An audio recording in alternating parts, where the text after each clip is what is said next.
I've said it about 50 times since last week, and I'm about to say it one more time today. Summer is here. You're probably going to spend some time outside in the blazing heat and light of the sun. If you're pasty and colorless like me, you know to cover up and wear sunscreen as thick as paper mache. But if you have darker skin, you may think you don't need to be as careful. I spoke with Dr. Mona Gahara from the American Academy of Dermatology, and she told me that the sun does not discriminate. Dr. Mona Gahara with the American Academy of Dermatology, thank you so much for taking time to chat with us today. Thank you, Danny. Thanks for having me. Dr. Gahara, I was looking at some of the findings that the L'Oreal study, some of the research that they did. Tell us about those findings and what do they mean? Well, this L'Oreal USA study was very interesting because it showed that sun can induce DNA damage in all skin types, light to dark. And that's important because DNA damage is actually what gives people skin cancer. And so this is really science behind this whole idea that we're trying to get the message across today that everyone, regardless of skin color, can get skin cancer.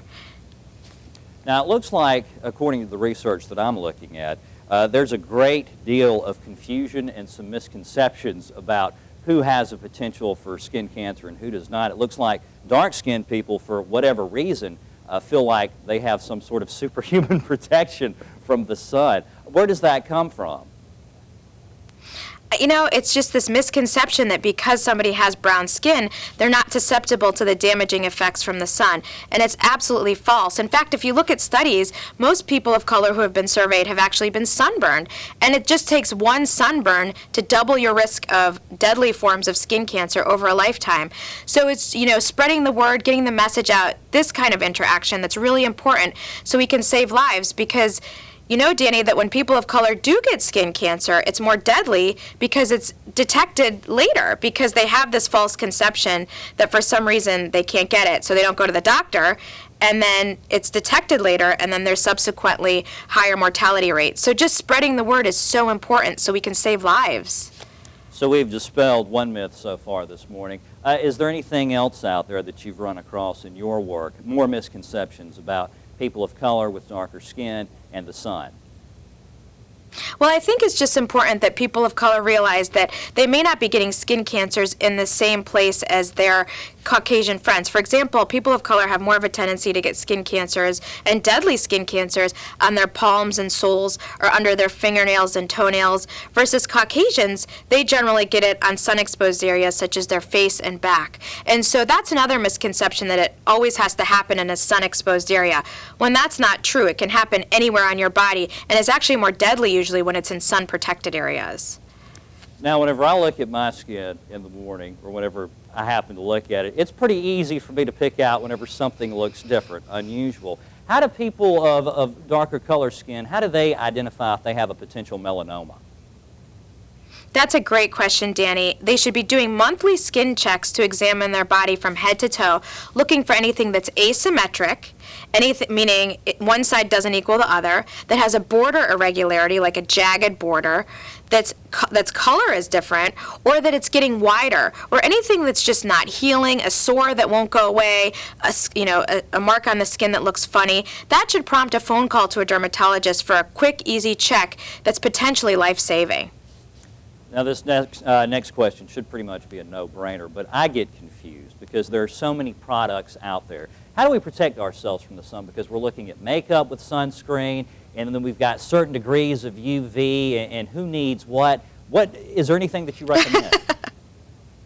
Absolutely. Every day, everybody should be wearing a broad spectrum SPF of 30 or higher on any sun-exposed areas, meaning their face, their chest, their arms, and their hands. Now, in brown skin, people may get that white, chalky film when they put a sunscreen on. So I like La Roche-Posay Anthelios because it's broad spectrum, but it's cosmetically elegant. Also, sunglasses, Danny. Every day people should be wearing sunglasses because when you're driving in the car going to work, the sun comes through the windows of your car and can give you skin cancer right through the windows of your car.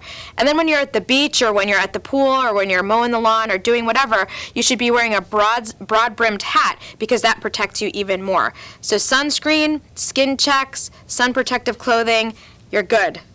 So sunglasses are actually healthy. See, I didn't know that.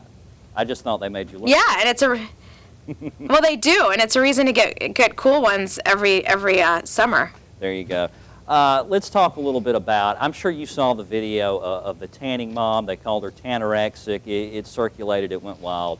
That's an obvious extreme case. But most people don't go to that extreme, thank goodness. How can the average person who maybe goes to the tanning bed and spends some time outside, how can they tell if they have excessive sun exposure and have damaged their skin? If they have wrinkles, that's a sign of sun damage, or if they have blotchy skin. 90% of aging and skin cancer comes from the sun. So wrinkly, blotchy skin equals too much sun exposure.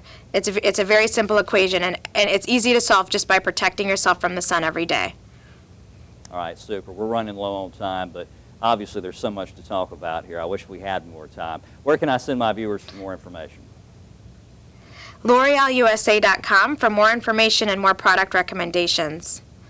All right, Dr. Gahar, thank you so much for chatting with us today. Best of luck to you. Thank you, Danny.